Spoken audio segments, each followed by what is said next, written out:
Hello and welcome to OSDR Chats. In today's interview, we have the opportunity to speak with PhD candidate Oluwamayowa Akinsuyi of the University of Florida, who used 5 datasets from the Open Science Data Repository for this publication.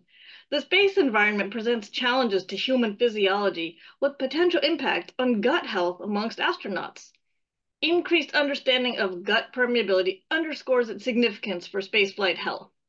In this interview, Oluwamayowa shares his research with us and describes how the open science data systems and the analysis working groups contributed to this publication. Thank you for joining us today. Could you please highlight the most important finding in your study? Absolutely. Thank you for having me. At the University of Florida, specifically at the Roesch Lab, we are interested in identifying biomarkers for disease and health, both on space and also on Earth. The most important findings in our study is that spaceflight significantly increased gut permeability, which is also called leaking gut. As our research supported by the integration of metagenomics and transcriptomics data revealed that astronauts and rodents exposed to space stressors experience gut dysbiosis. And essentially, this gut dysbiosis is characterized by increasing enteric pathogens and decreasing the beneficial microbes. Notably, we observed a substantial reduction in the expression of genes that are crucial for maintaining the intestinal barrier during space mission. And this reduction leads to increased intestinal permeability, allowing bacteria and the toxins to enter into the bloodstream. So once in the bloodstream, this can trigger systemic inflammation and compromise immune function.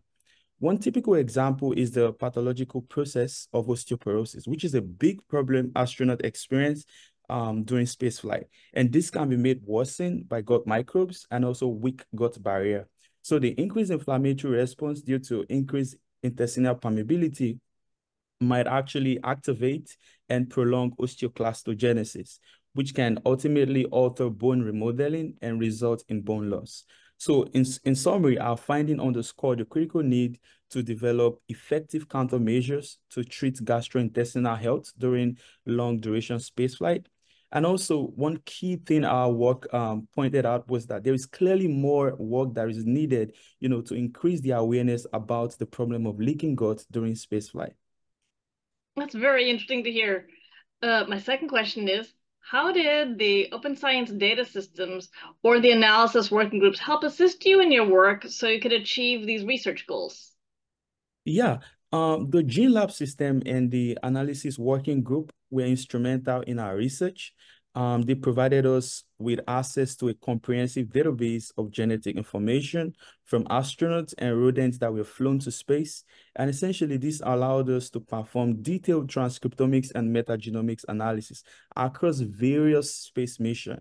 And through this integrated platform, we could efficiently aggregate and analyze data which was crucial for pinpointing changes in gene expression that is linked to gut permeability.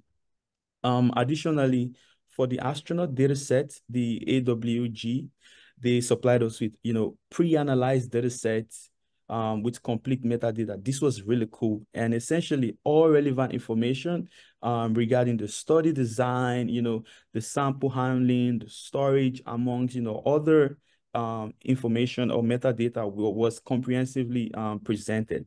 And this significantly streamlined our research process by eliminating the need for, initial data preprocessing. Yeah. Thank you, Oluwamayowa. We appreciate the time you spent to share this information with us and with our viewers. And to our audience out there, you can learn more about this work, how to join the analysis working groups, and access the datasets analyzed in this work with the links provided in the description section below. Thank you and have a great day.